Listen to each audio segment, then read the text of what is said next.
वैभवी, खरं तर नामदेव शास्त्री यांच्याशी आपण पहिल्यांदाच भेटला असाल. काय नेमकं शास्त्रीला तुम्ही सांगितलं आणि शास्त्रीने हे सगळं काय काय ऐकून घेतलं?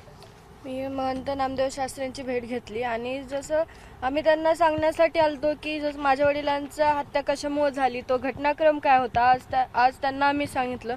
जसं नाण्याला दोन बाजू असतात तसं त्यांना एकच बाजू माहीत झाली, म्हणून आमच्याकडून आज त्यांना आम्ही ती दुसरी बाजू सांगितली. यावर त्यांचं ते वक्तव्य करतील आणि त्यांनी एक आम्हाला शब्द दिला आहे की पूर्ण भगवानगड आज तुमच्या सोबत आहे. आज त्या मतावर आम्ही ठाम आहोत. पण काय काय नेमकं त्यांना सांगितलं तुम्ही जे यापूर्वी शास्त्रींना माहीत नव्हतं?